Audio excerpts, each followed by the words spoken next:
Bwana asifiwe sana. Kwa hivyo nataka kumwalika Pastor Richard from all the way from Congo akuja atuelekeze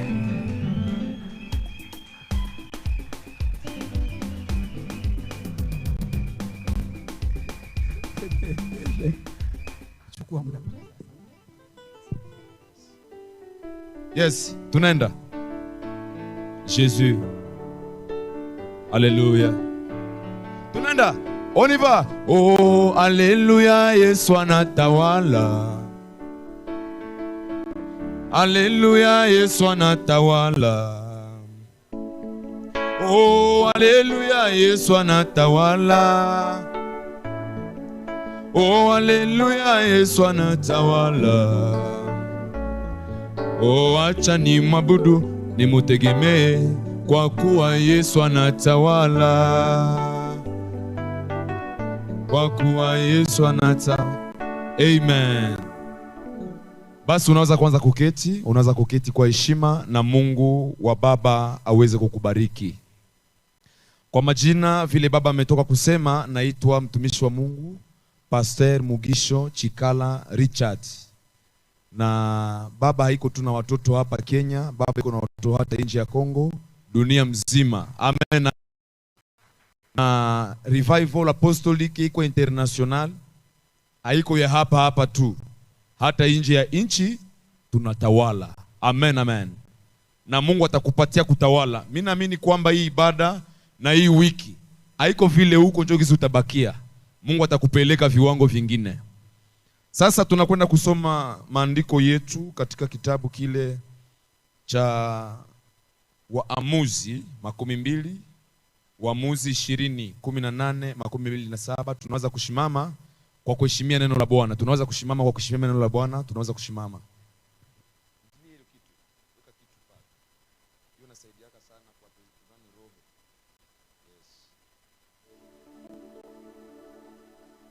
Waamuzi 20:18-27.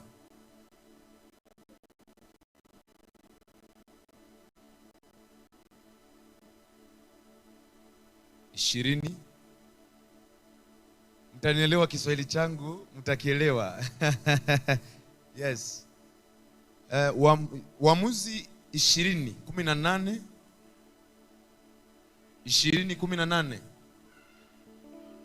Waamuzi 20:18. Yes, tunasoma.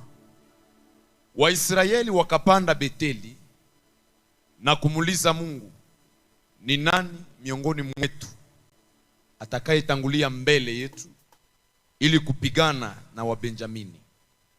Bwana akawajibu, Yuda ndiye atakayetangulia. Tunaendelea. Asubuhi yake Waisraeli wakaamka na kupiga kambi karibu na Gibea. Sema Gibea. Sema Gibea. Endelea. Waisraeli wakatoka kupigana na Wabenjamini, nao Waisraeli wakajiweka kwenye nafasi zao katika vita zidi yao huko Gibea. Tunaweza kuketi ili msichoke.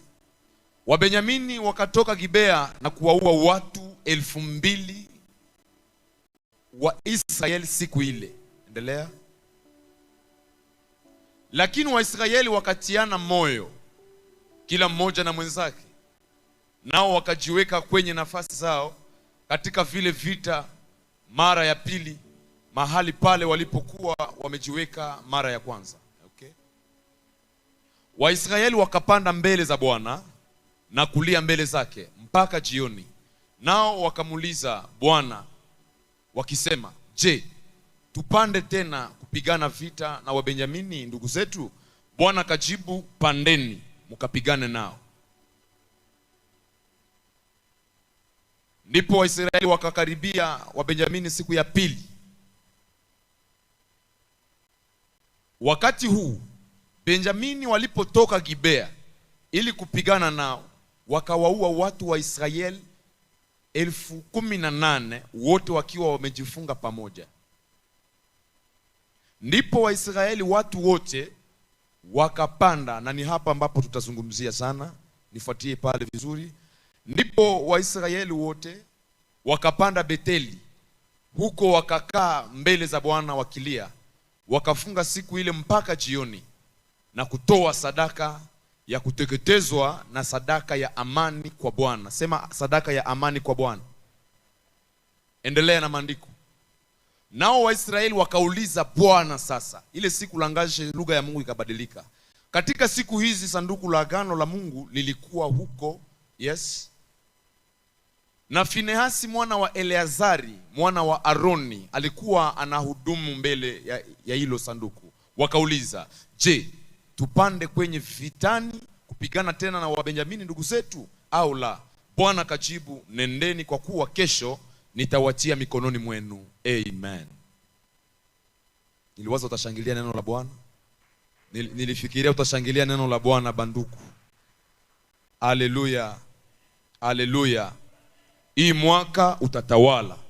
Na kama kuko ahadi yenye au yaishi, labda kuanzia mwanzo wa mwezi mpaka saizi hakuna kitu kenye ulishaona, vile tu Mungu aliruhusu kwamba ukio ushiriki hii mkutano, na kuambia maisha yako itakwenda kubadilika. Maisha yako itakwenda kubadilika. Niamini tu kwamba roho ya mtu ni shamba, na hii shamba ndimo hupandwa mbegu za matarajio, ndimo hupanda mbegu ya destiny. Yani unabii katika maisha yako unapandwaka katika roho yako, sababu roho yako ni shamba ambayo inabeba mwelekeo wako. Na tarehe leo nikwambie, vile Mungu ameruhusu kuwe hapa, utakwenda kutawala. Ile magonjwa haitakutawala tena, umasikini haitakutawala tena, upangai haitakutawala tena. Chini ya mafuta ya Papa Lucas, neema ya Bwana itatembea na wewe jioni ya leo na mchana wa leo kwa jina la Yesu Kristo.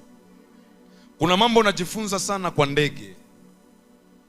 Ndege ni nyama, lakini wakati iko katika mti, matumaini ya ndege haikuwake katika mti. Ndege haijambi yake kwamba, je, huyu mti ike katika maisha yangu itakuwa namna gani? Ndege inajua kwamba hata hii mti katike, matumaini yangu haiko katika mti. Mti ike katika, matumaini yangu katika mabawa yangu. Yani hata ianguke, nitaruka kwa mabawa yangu.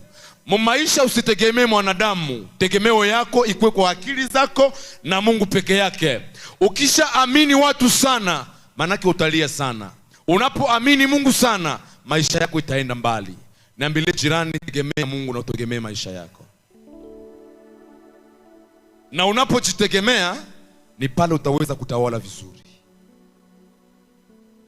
Teme yetu iko wazi. Walking in dominion after take over. Kuna vitu utapata leo vitafanya uende utawale.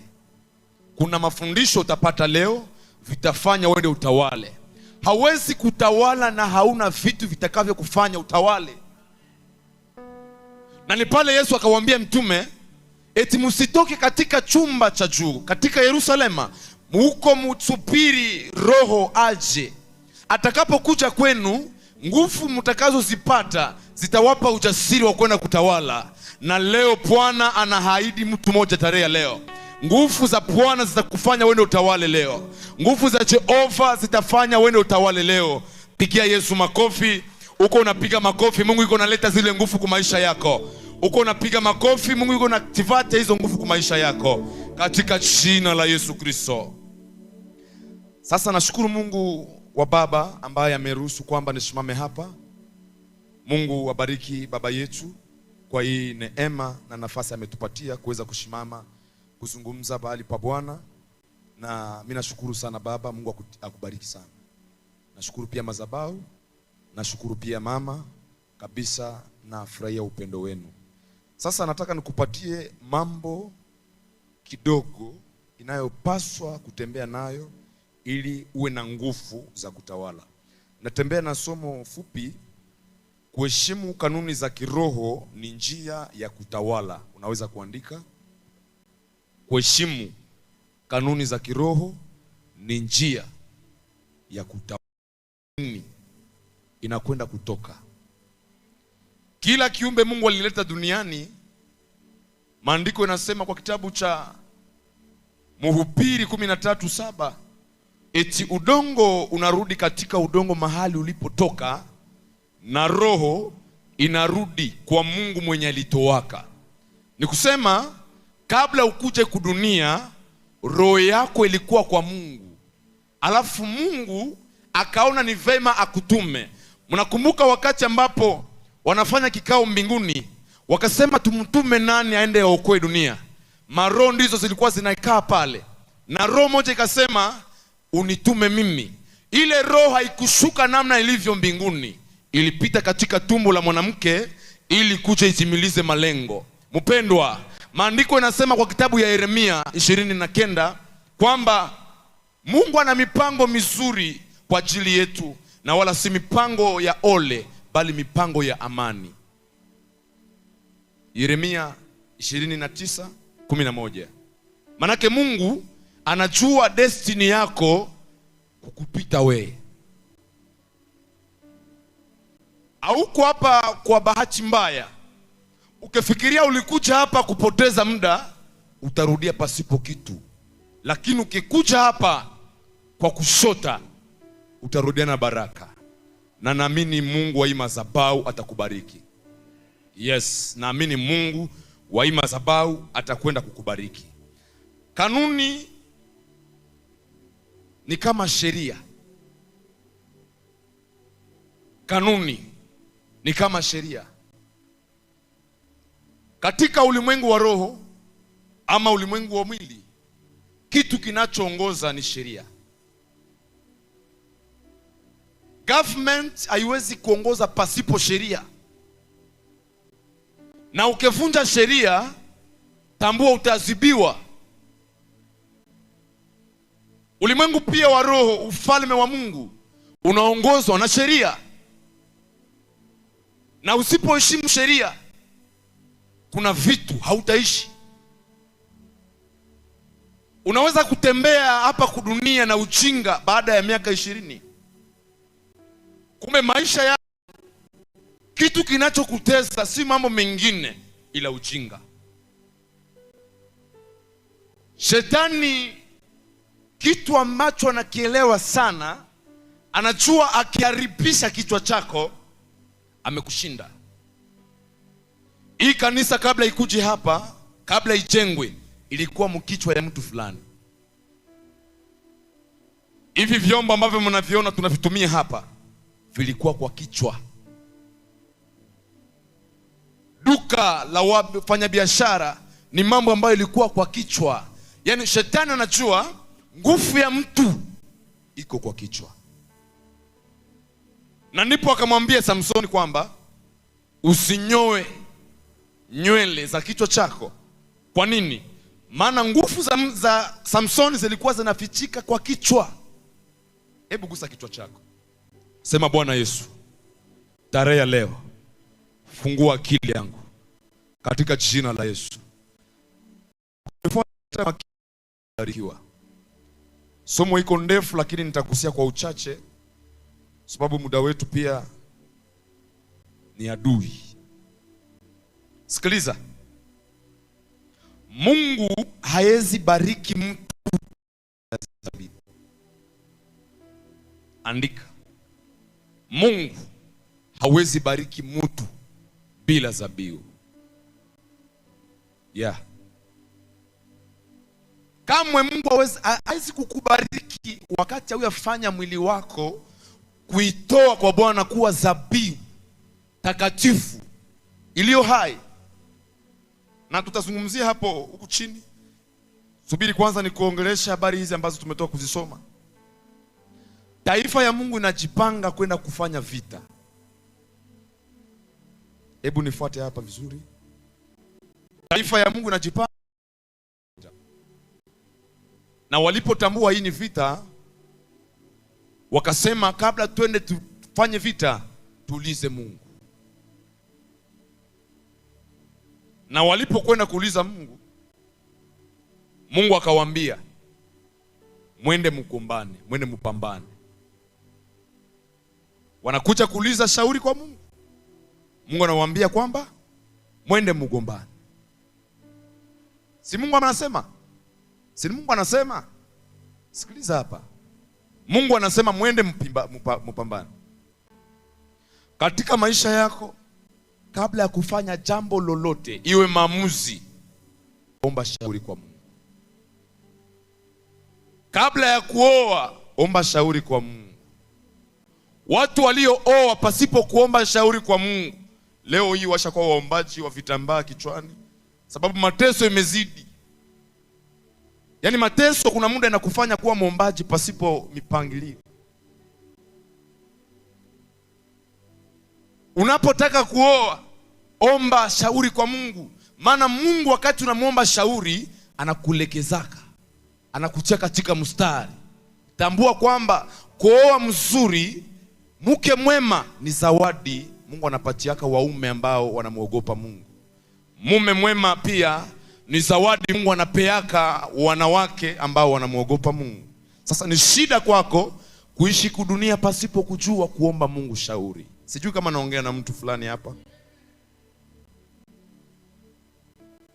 Walipokwenda kugombana siku ya kwanza, maandiko yanasema kwamba wakakufa 2000. Ngapi? Tulisoma ngapi? 22 siku ya kwanza. Sasa tulizane hivi, kwa nini Mungu anasema mwende mpambane, lakini wanapofika vitani wanakufa 2002? Kwa nini? Japo Mungu alisema. Wakristo wa leo utasema Mungu anasemaka uongo. Wakajipa moyo, Biblia inasema hivyo. Walipokwenda tena siku ya pili kwa Bwana, hiyo siku hawakuomba shauri. Nitege sikio. Hiyo siku hawakuomba shauri, wakamwambia Bwana, wakalia kwanza. Wakalia asubuhi mpaka wako nalilia kilio ya watu ambao walipoteza jana. Wanalialia mbele za Bwana, Baba nikumbuke Baba. Kwa nini hii mambo naipitia? Kwa nini hii mateso ya hivi Baba? Kwa nini nipitie haya? Wakalia, wakafunga. Sikia kitu kia pili. Wanakwenda kumomba Mungu shauri. Mungu anawaambia kwamba endeni. Sitana Mungu anasema.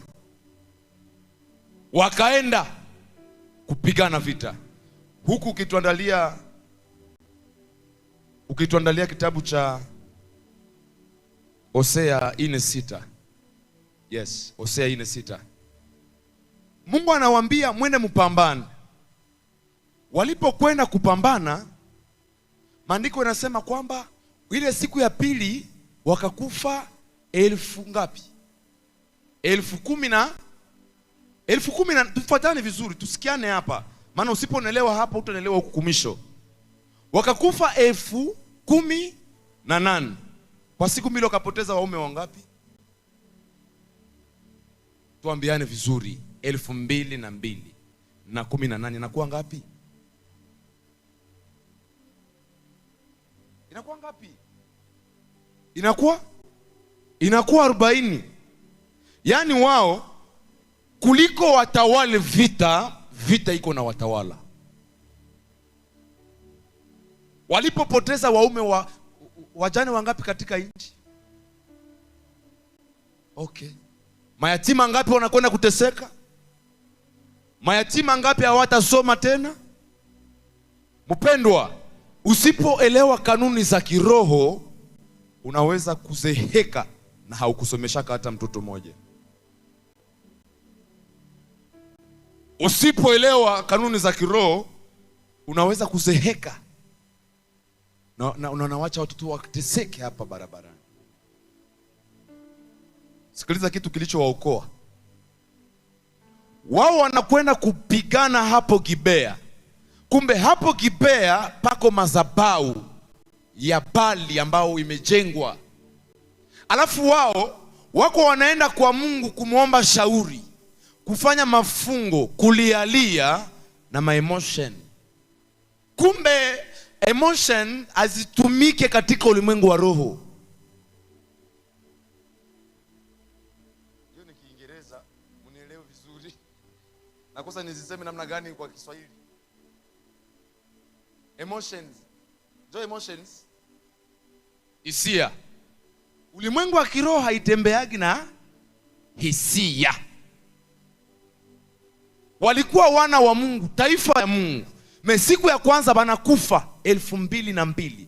Siku ya pili wanakufa 18. Yaani wakapoteza watu 40 kwa siku mbili. Wana wa Mungu.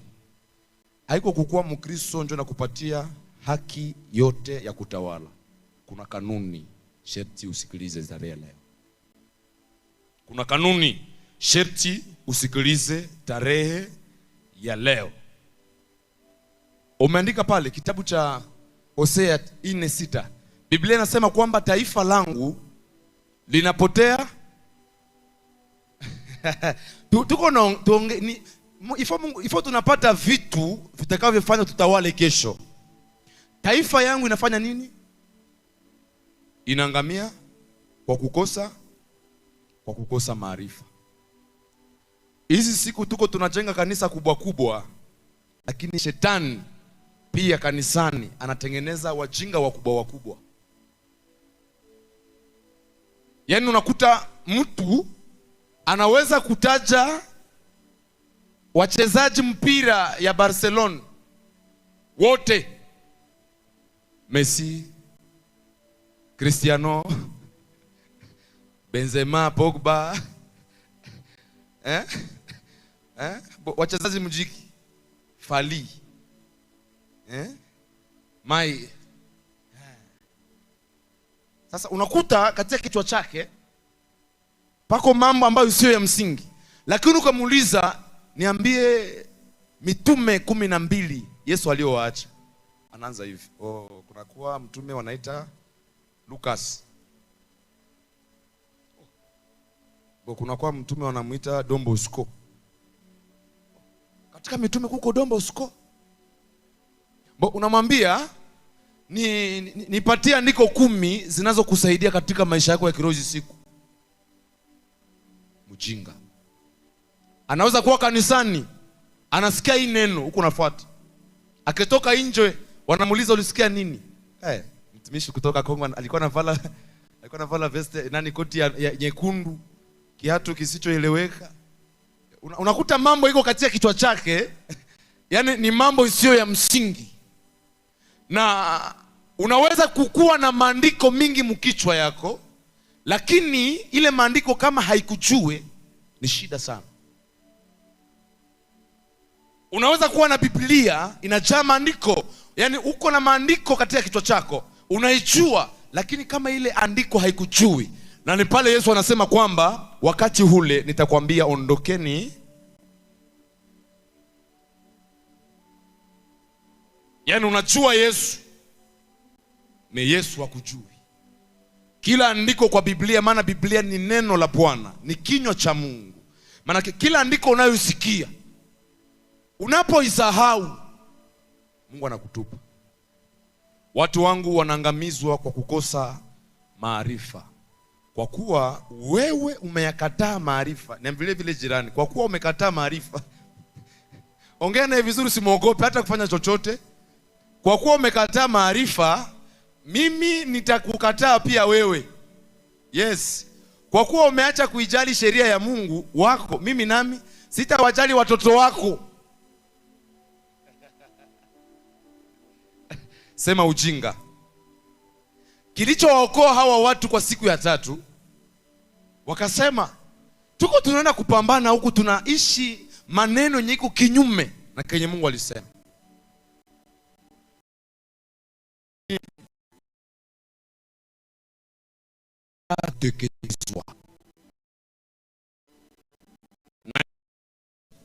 Kwa vile tu katika situation ya vita, toa sadaka ya amani.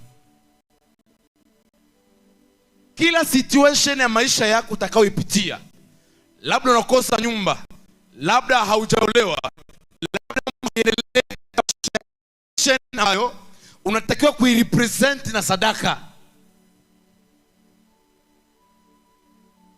Sadaka inafanya agano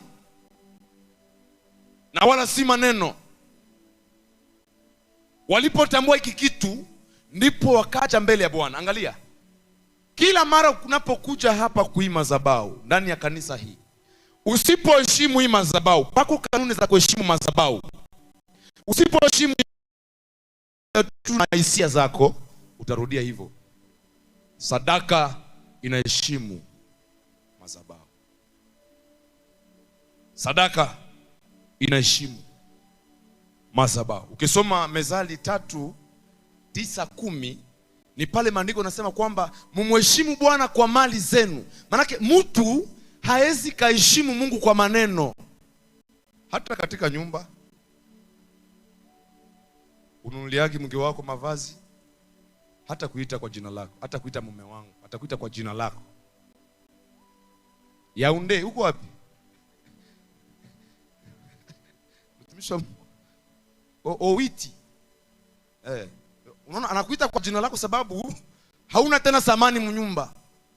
Yaani hautimize mambo unatakiwa kufanya. Ndio maana hata heshima hauwezi ukaipewa. Heshima kwa Bwana sharti sadaka kwa madhabahu.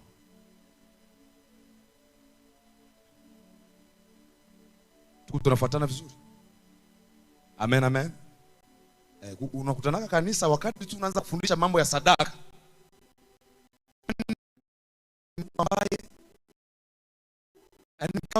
Katika kanisa. Alafu anakuambia mchungaji, hapana, sadaka ni wizi. Sadaka ni wizi mchungaji, hapana mambo ya sadaka. Sadaka iko wizi.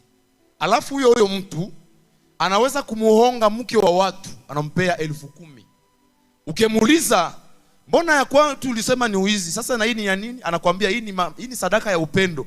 Sasa wewe unapata sadaka ya upendo kwa mke wa watu, lakini kwa Mungu unasema ni wizi. Sema ujinga.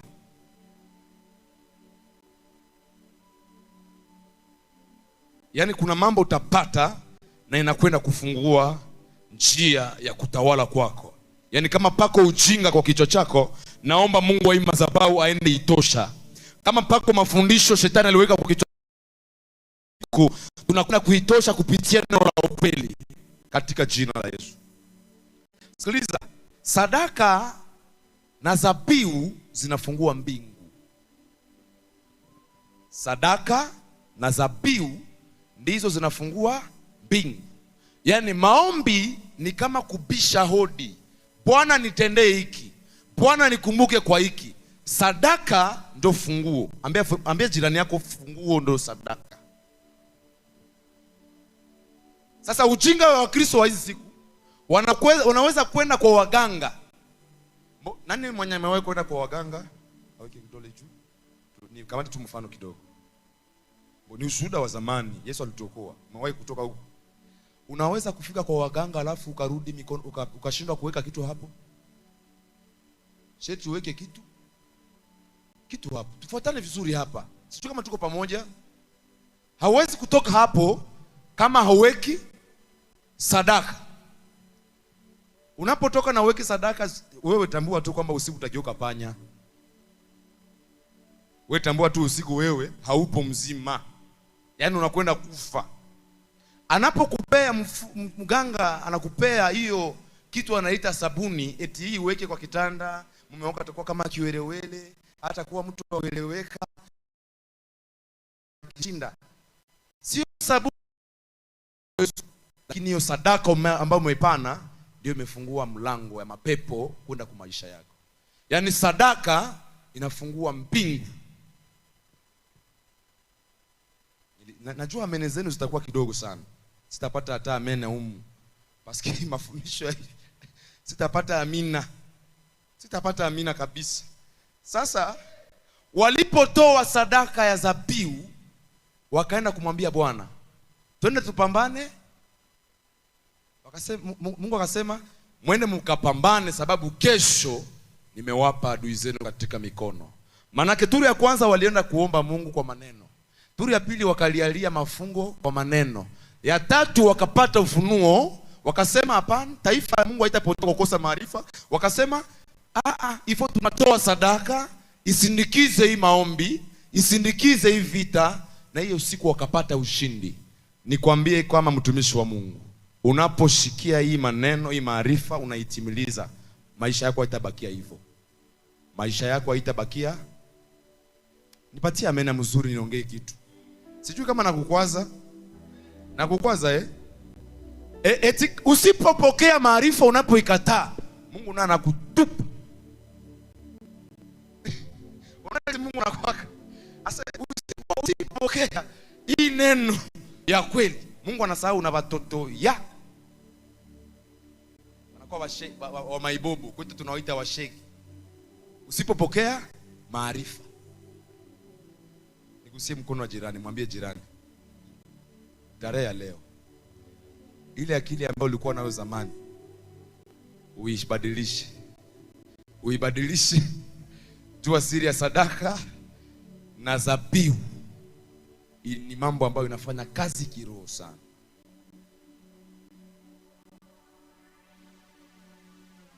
Kuna watu wawili wanatupatia mfano mzuri wa dhabihu, Kaini na Abeli. Kuna watu hawajui tofauti kati ya dhabihu na sadaka. Sadaka ni pesa unayotoa kwa hesabu.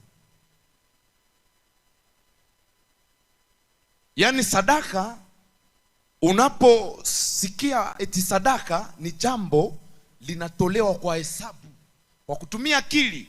Watu wengi wanahubiri vibaya habari za Kaini na Abeli. Kaini alitoaka sadaka za mingi kupita Abeli. Imagine unatoa shamba hii nani yote, hii parcel yote hapa. Alafu mtu atoe kiti. Kisha Mungu aseme, huyu wa kiti njoo nakubali, wa hii parcel sipokee.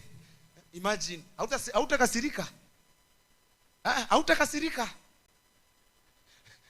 Wamama tunafuatana vizuri. Kiswahili changu mnakielewa? Hautakasirika? Tusikuwa na hukumu Kaini. Kaini naye ni mtu. Alitoaka nyingi sana kupita Abeli. Anatoa mambo makubwa, lakini Mungu anapokea madogo ya Abeli. Kisha ikasirikisha Kaini. Kaini akasirika. Na mimi ningepaswa kusirika. Hata na wewe. Walipotoa, yeye akatoa kwa hesabu. Alitoa katika uwingi, akitumia hesabu. Lakini Abeli alitoa kwa moyo. Yaani sadaka inatolewa kwa akili, dhabihu inatoka katika moyo. Dhabihu katika moyo. Amen, amen. Dhabihu ni katika moyo. Yaani dhabihu ni kitu inaumiza moyo. Yaani roho yako inasema hapana, hiki lazima kitoke. Mchungaji, mfano tuseme mchungaji yuko na gari, ile gari lake. Si ni hivyo? Alafu sauti ya Mungu inasema, mchungaji, hiyo gari ipeye mtumishi hapa. Yaani mchungaji ni kama vile atachanganyikiwa, anasema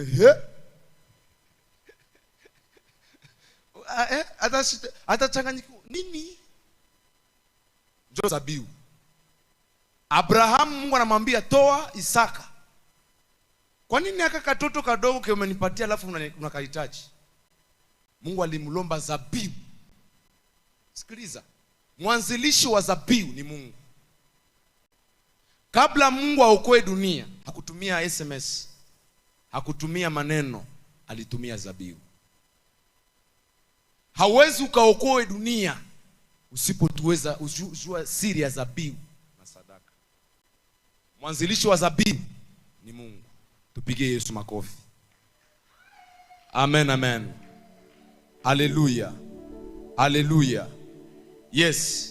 Hapo pako kitu kinaonesha utofauti kati ya dhabihu na sadaka.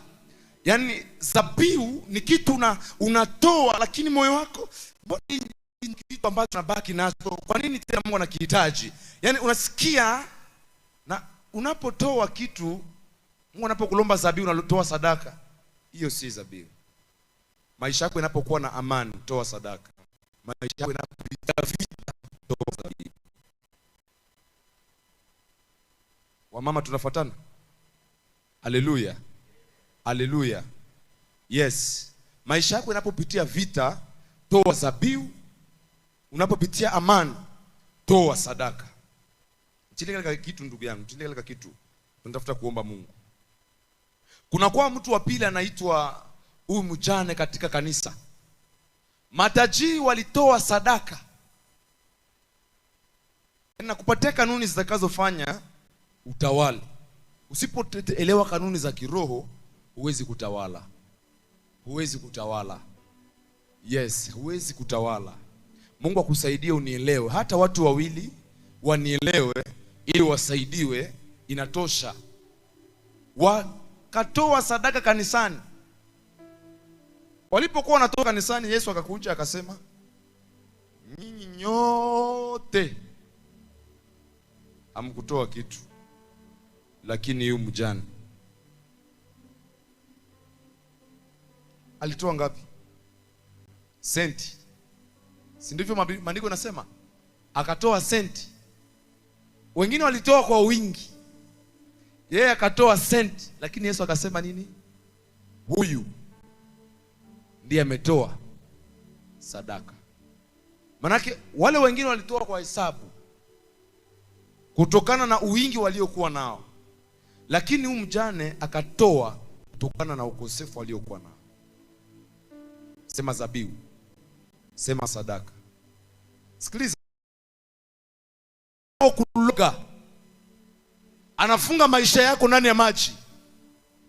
Anachukua udongo ambao umekanyangia, anakwenda kukufunga. Yaani katika familia yako labda kuko Freemason, anakwenda kutoa sadaka, anakwenda kupana majina yenu kule kuzimu ili maisha yako iangamie. Wachawi wanakuloga usiku na mchana ili wakuangamize. Wanatumia sadaka, alafu unakuja kwa hisia eti unakwenda kuwabomoa madhabahu. Utabomoa wewe kwa hisia? Hautaweza. Madhabahu inabomolewa na madhabahu mengine. Madhabahu inabomolewa na madhabahu. Hii ni maarifa nakupa, usipoipokea Mungu anakukataa. Usipoielewa Mungu anakusahau. Sema kanuni za kiroho. Amen, amen. Sijui kama najenga mtu mmoja. Roho Mtakatifu hata nikihubiri nami nasikia na nijenga. Na Mungu anapotujenga maana yake anatupatia vitu vitakavyofanya tutawale. Nikutabirie hii mwaka unakwenda kutawala, na kuhakikishia kama mtumishi wa Mungu chini ya mafuta ya Baba Lucas unakwenda kutawala. Niambilie jirani yako unakwenda kutawala. Yes, ile vita ambayo ilikuwa inakutesa wewe unakwenda kuitawala. Chini kutawala kwa miaka, wewe unakwenda kutawala. Pigia Yesu mikono. Amani. Hautamani mwaka hivi. Unakwenda kumaliza kutawala.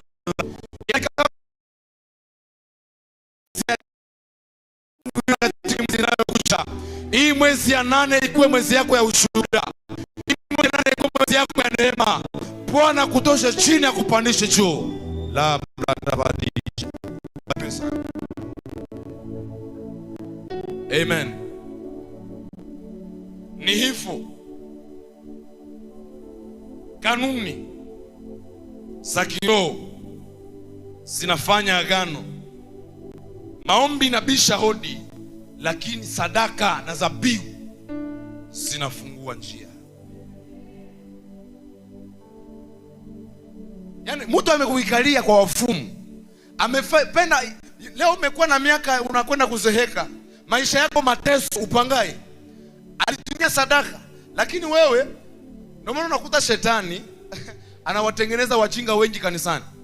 Anawaambia watu msitoe sadaka. Huko sadaka hizo wanawaibia. Usitoe sadaka, msitoe sadaka. Sasa unajua nini? Yeye anaharibisha ushuhuda wa kazi ya Mungu shetani, lakini kule kwa kazi yake anaambia waganga sadaka muilombe. Muombe sadaka. Yaani anawaambia kwamba msitoe sadaka kanisani, ila kwake hawakatazi watumishi wake, yani waganga, kupokea sadaka. Maandiko nasema kwa kitabu cha Kumbukumbu la Torati 16:17 yake, eti usije mikononi mwa Bwana mikono Tuzungumze pamoja, usije mikononi mwa Bwana mikono. Unaweza kuwa hauna pesa, ile maisha ya dhambi yache hapa. Unaweza kuwa hauna pesa, leta maji ukuje kukoropa kanisa. Unaweza kuwa hauna pesa, ile viatu vyako ni zabibu, unaweza kuacha hapa. Yaani ni mambo ya kiroho. Sadaka ni jambo. Samueli wa pili 24:24. My God. Tusome pamoja. Tusome huku pamoja. Tusome. Lakini mfalme akamjibu Arauna, la hasha, nasikitika kuvilipia. Sitatoa sadaka ya kuteketezwa kwa Bwana Mungu wangu isiyo ni gharimu chochote. Kwa hiyo Daudi akanunua ile sakafu ya kupuria na kafa na maksai, akalipa shekeli 50 za fedha. Kunakuwa pigu ambayo imeshimama sababu Daudi alifanya ujinga, akahesabu taifa oro Mungu akumwambia hesabu. Mungu akatuma malaika aje angamize. Alipokuja kuangamiza, kitu kilichookoa Daudi ni ufunuo. Akasema hii mambo vile imesimama, kitakacho niokoa ni zabihu. Ngoja nene nipane zabihu katika mlima. Alipokwenda akakutana huyu mtu anaita Arauna. Alipoeleza habari kwamba watu wanakufa na nataka kumtolea Mungu sadaka, Arauna akapenda kumpatia kiwanja kwa bure. Daudi akamwambia kwa bure. Inabidi nimtolee Mungu kitu kinachonigharimu. Yaani unataka unabii kwa bure. Hata nabii wa Mungu, hiki kinywa kinachoongea na wewe, napotamka baraka kwako, heshimia kinywa na mbegu. Hawauzake mbegu, hawauzake baraka, lakini wanaipandia mbegu. Mchungaji, ndio vile maisha yangu ilisha kukwama. Nafanya kazi usiku na mchana, lakini mambo haiendelei mchungaji. Hebu niombee, mambo ni magumu. Mchungaji anakuuliza unatoa 1/10? Hapana mchungaji, hiyo ni mambo ya wizi. Hiyo ni mambo ya wizi, sio Sasa wakati watu wanasema eti hiyo ni mambo ya wizi, Mungu naye mbinguni anasema kwa kitabu cha Malaki 3:9 eti mnanipia kwa zaka na matoleo, ndio maana mnalainiwa. Kwa 10 ya kitabu cha Malaki 3:10 inasema munijaribu kwa namna ya kunitolea sadaka na zabihu na 1/10, muone kama sitafungua madirisha. Hapa kuko ufunuo. Eti munijaribu kwa namna hii, muone kama sitafungua madirisha na milango ya mbingu. Sema madirisha. Sema madirisha. Sadaka inafungua madirisha na milango ya mbingu. Unapokuwa Mkristo, sharti utambue hizi kanuni. Unapokuja kwa Bwana kufanya agano, hapana kwa maneno na hisia. Hapana kwa maneno na hisia. Zabihu sharti moyo wako. Labda utaniambia hivi, mtumishi wa Mungu, nyinyi ni watumishi wa siku za mwisho, tunawajua. Hiyo mambo ya mazabihu ni mambo ya agano la kale. Labda utaniambia hivyo. Twende katika agano jipya. Fungua kitabu cha Petro wa kwanza. Petro wa kwanza. Saa zangu zingaliki. Sura ya 2:5. Labda utasema mtumishi wa Mungu, Yesu alimaliza yote pale Goligota. Yesu akamaliza, mtu achie fujo. Unaweza kuwa Mkristo na uko na maahadi, Mungu anasema uende upigane, wewe unaishi kinyume na Kenya alisema, shuku mjinga. Ukipewa unabii kanisani, pandia hiyo mbegu, usichelewe. Gideoni wakati anaambiwa unabii na malaika, akaambia nabii usitoke hapa, subiri nene nikatafute sadaka nikuletee. Alikuwa mjinga? Alikuwa mjinga? Hakukuwa mjinga, alikuwa na ufunuo. Alikuwa anajua kwamba unabii inakuwa activate na sadaka. Inasema nini pale mtumishi wa Mungu? Petro wa kwanza 2:5. Petro wa kwanza 2:5, alafu tuombe Mungu. Yes. Mungu ni mwema sana. Mungu ni mwema sana. Mungu ni mwema sana. Yes. Shetani anajua ukijua kanuni hizi hata kutawala tena. Na ni pale Yesu akasema, Mungu akasema kwamba mnapotoa dhabihu hizi nitamkemea mkulaji. Yaani mkulaji wa maisha yako ni shetani. Usipojua siri ya sadaka ya 1/10, alafu nalialia umaskini, ni kugumu ushinde umaskini, sababu shetani ameweka kwa kichwa chako mafundisho kwamba 1/10 ni wizi. Tusikie hapa sasa. Tusikie kama Agano la Kale la pili kama linasema nini. Ninyi nanyi kama mawe yaliyo hai. Sema mawe yaliyo hai. Mawe yaliyo hai. Mmejengwa kuwa nyumba ya roho. Nyumba ya roho ni nini? Si ndio kanisa? Si ndio kanisa? Tufuatane hapa. Sikiza hapa. Sikiliza hapa. Eti mmefanya kuwa nyumba ya roho, mupate kuwa ukuhani mtakatifu. Yaani sisi ni makuhani. Agano la Kale makuhani walikuwa wanahesabika, lakini sisi tukakuwa makuhani.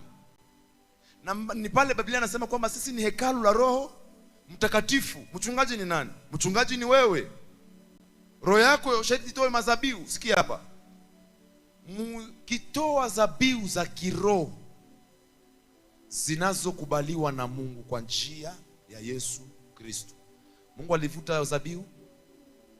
Mungu alivuta zabihu? Mungu alivuta zabihu, tuambiane. Alivuta zabihu? Mungu hakuvuta zabihu eti mupate kuwa ukuhani mtakatifu, mkitoa zabihu za kiroho zinazokubaliwa na Mungu kwa njia ya Yesu Kristo.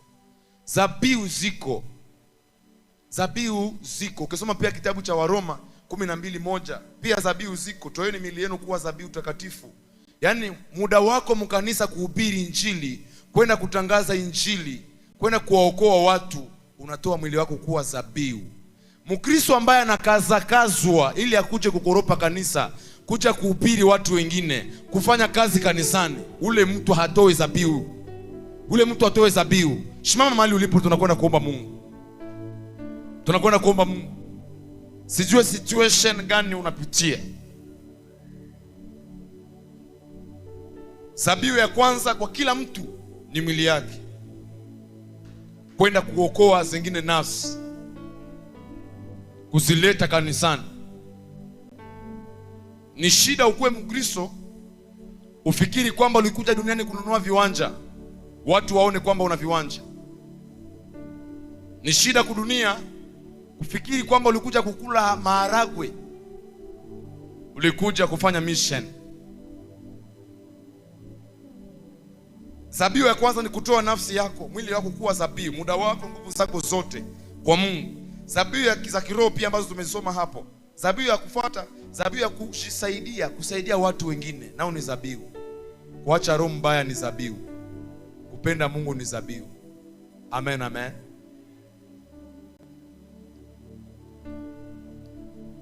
Ulisema naposhindwa nikuite, hivi leo nakuita nisikie. Usiende mbali nami, uniache peke yangu. Mungu wangu uniongoze.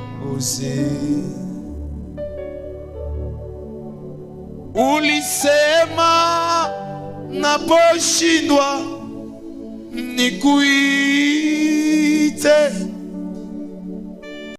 hivi leo nakuita nisikie.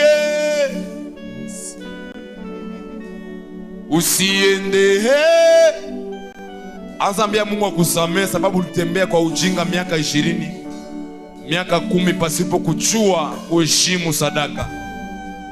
Kuna wengi walikufa kwenye Biblia walipodharau zaka na sadaka. Anania na Safira walikufa. Unapodharau zabihu na sadaka, kazi yako inakufa, uchumi wako unaharibika. Unaweza kutumika siku 6, unakuja leo kanisani Sunday, kama uheshimu mambo ya kiroho, maisha yako yanabomoka. Ambia Bwana kusamehe. Karibu kwa kuambia Bwana kusamehe, alafu tuombe maombi. Yes. Usiende, usiniache peke yangu, Mungu wangu, uniongoze. Oh, ulisema naposhindwa, imba vizuri, nikuite Bwana, hivi leo nakuita, nisikii. Usiende mbali nami, usiniache peke labarata vashamanene liparia. Inua sauti yako juu, sema ulisema naposhindwa nikuite, oh, leo nakuita, nisikie, oh, usiende baba shaka ya baba sohata imanene liparia kokole sani. Mungu wangu, uniongoze. Dunia hii na mambo mengi sana Baba, waliookoka wengine wanarudi nyuma. Bila wewe sijue kama naweza, Yesu unishindanie. Sitaweza kitu mu maisha yangu, unipe nguvu. Neno lako Yesu likae.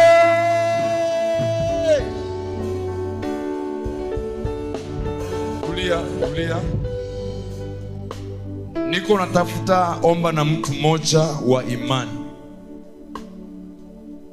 Nataka kuomba na mtu mmoja wa imani.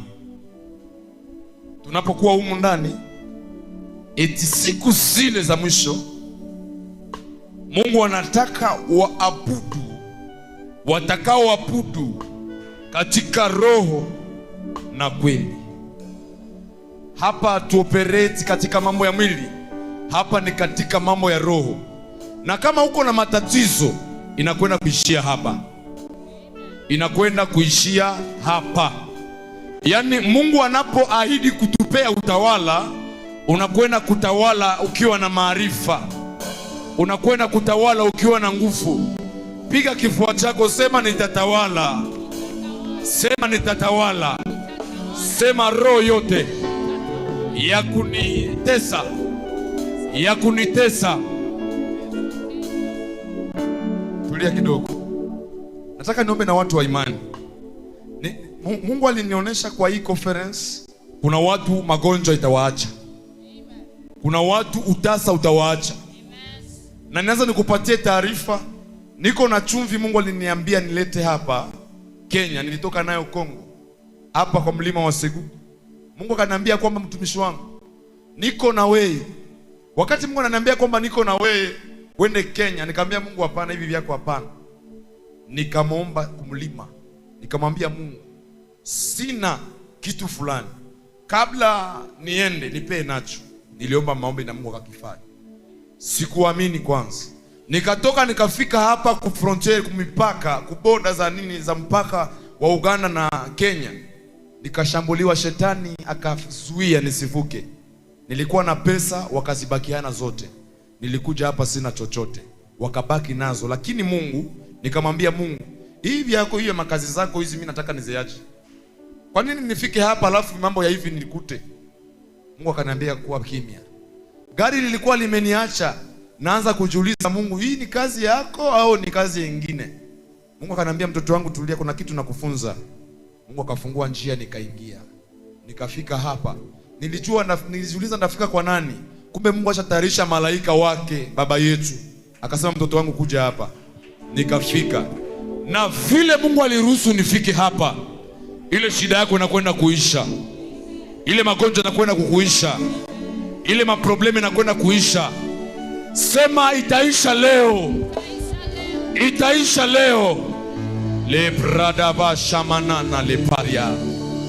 Akanipea chumvi, akanambia, mtoto wangu unaenda Kenya, lakini nitaleta watu wa shida nzito nzito kwako, ambao wawaza yake tena utasa unawatesa, ambao wako na magonjwa isiyopona. Hata ukimwi wa sida itapona kwa jina la Yesu. Niko na ushuhuda ya Mungu. Aliponyesha mtu wa ukimwi kupitia unabii na utumishi ambao unamfanyizia. Aliponesha mtu ambaye alikuwa amefanya miaka 9 hatokaki katika nyumba. Mwanamke anaishi na mwanaume mnyumba, lakini watu hawajui kwamba iko na mwanaume. Nilipomwombea Mungu akamponya, nikaamini nguvu zake. Na vile Mungu iko na mimi, Mungu wa madhabahu anayetembea na maagano na baba yetu Lucas, anakwenda kukufungua tarehe leo. Unakwenda kuomba maombi hii. Sema kwa jina la Yesu. Kwa jina la Yesu. Ningependa uombe maombi ya hasira, sababu wale waliokufunga wanakwenda kukuachilia. Wale waliokutesa wanakwenda kukuachilia. Unasema kwa jina la Yesu, kwa damu yako najifungua leo. Najifungua leo. Walitumia sadaka ili kutesa maisha yangu, ili kuzika ndoa yangu, ili kuzika uchumi wangu. Katika jina la Yesu natosha zile nguvu, zinanitoka chini ya nguvu za Roho Mtakatifu. Pika mikono yako huko nakemea. Pika mikono yako huko nakemea. Pika mikono yako huko nakemea. Pika mikono yako huko nakemea. Kwa jina la Yesu. Kwa jina la Yesu. Kwa jina la Yesu. Pika mikono yako huko nakemea. Nguvu ya umasikini kuachilie leo. Nguvu ya umasikini kuachilie leo. Baba, anakutosha katika minyororo ya shetani. Anakutosha minyororo ya kuzimu, minyororo ya wachawi. Anaiondoa leo. Omba kama askari. Omba vizuri. Kama uko na magonjwa njoo hapa. Magonjwa njoo hapa. Lakini wale watu walio na utasa, unapotoka hapa waite watu waje hapa. Mungu ataleta watoto mwi kanisa. Hii kanisa Mungu anakwenda kuipandisha na ushuhuda. Yeyote atakuya hapa mwi wiki, Mungu atampandisha viwango vingine. Yeyote atakanyanga hapa, magonjwa yote itamutoka kwa jina la Yesu. Kama uko na magonjwa kuja hapa. Yes, kuja hapa. Uko na tension, pressure, inakwenda kutoka leo. Inakwenda kutoka. Lera baba shaya manda ya baba. Librato veshemeni. Kama unaamini Mungu mwenye niko na kuhubiri hapa, uko na magonjwa imekutesa miaka, inakwenda kuishia hapa. Inakwenda kuishia hapa. Tuimbie kidogo kidogo. Ulisema naposhindwa. Yes.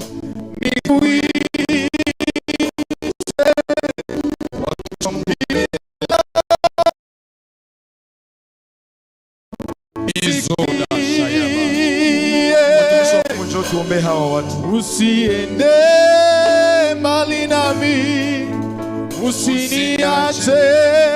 Inua mikono yako tu juu. Inua mikono yako juu. Mungu wangu, yes, uniongoze.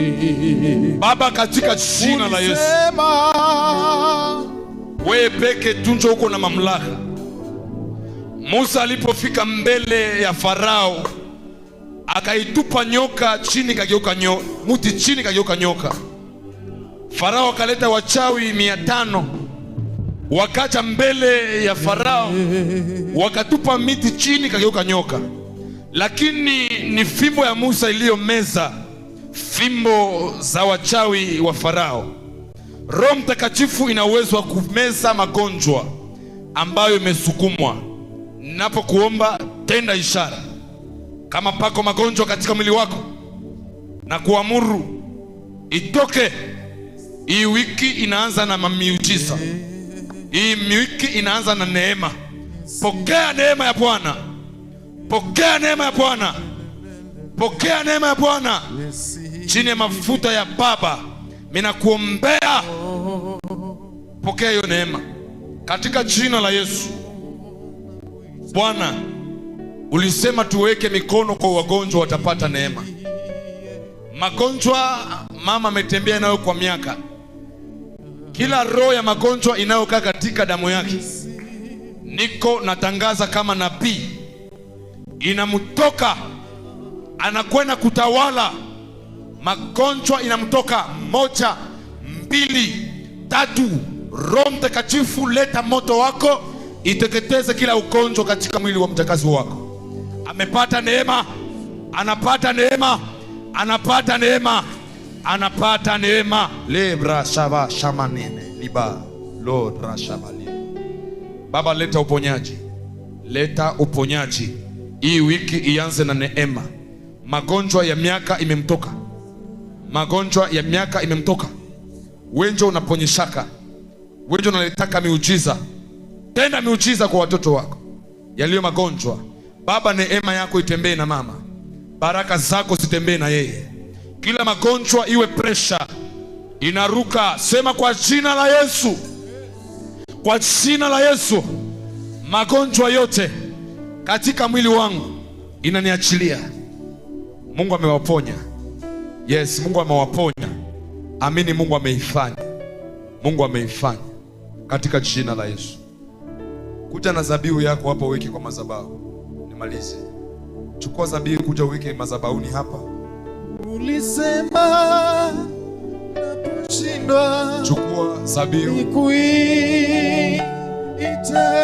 Chukua zabihu. Hivi leo nakuita, nisikie. Chukua zabihu haraka. Usiende bali nami, usiniache peke yangu. Tuma kwa PayPal iko pale. Mungu wangu, uniongoze. Niko nasikia roho ya Mungu iko ananiambia juu yako. Yes. Wakati ulikuja ndani ya ofisi asubuhi, kuna kitu Mungu alinihakikishia kwa roho. Lakini wakati tuko tunafanya maombi hapa, nasikia roho ya Mungu ananiambia kwamba anakuja kukuinua. Yes, anakuja kukuinua na haitaishia kwako. Watoto wako pia nao wameinuka. Ndio. Aseme benye haukuona muhimu waka hii anatoka. Hii mwezi haitaisha na uyashuhudia neema ya Bwana. Ndio. Mungu aitende kwako katika jina la Yesu. Yes. Niko naangalia safari juu yako. Niko naona safari juu yako, safari za Injili. Pia ni kwa hiyo kazi ambayo unaifanya pale, itumike vizuri. Yes, nasikia sauti ya Mungu kwamba anakuja kukupeleka mbali. Usijidharau. Uko na neema. Kwako pako neema ya kuokoa familia lako, na Mungu aifanye kwako. Tuma na zabihu yako. Njoo, zabihu njoo nakamilisha ibada. Acha kunitazama. Hakuna. Yes. Unapotoa pale, mashida zako zibaki hapo. Unapoacha pale, shida zako zibaki pale. Unapoacha pale, baraka zako urudie nazo. Unapoacha pale, ile zabihu ikutendee mema. Unapoiweka pale, Mungu akushangaze. Unapoiweka pale, Kenya ukuona ukiishi katika jina la Yesu. Bwana tubariki. Amen. Hakuna popote, sema hakuna. Hakuna Mungu kama wewe. Hakuna, hakuna popote, oh sema hakuna. Hakuna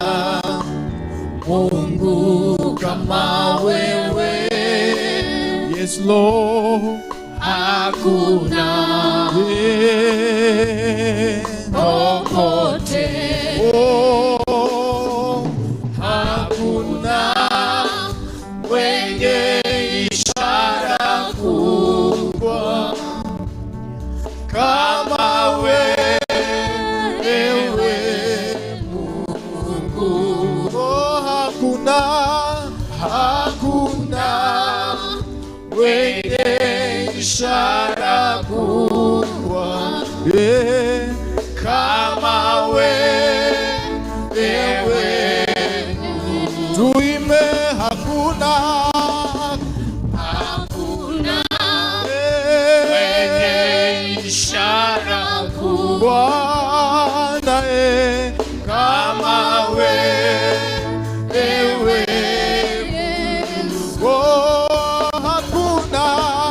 Hakuna mwenye ishara kubwa nawe kama wewe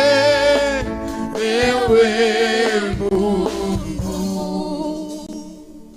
Si kwa majeshi wala silaha, ni kwa Roho Mtakatifu. Si kwa majeshi wala silaha, ni kwa Roho Mtakatifu. Nguvu za giza zimeshindwa kwa jina la Bwana Yesu. Nguvu za giza zimeshindwa kwa jina la Bwana Yesu. Thank you for watching Jeremiah Gospel TV. Subscribe, like, share and comment. For more information, call that number on your screen. +247 17 22 68 47. May God bless you and do you good. Shalom, shalom.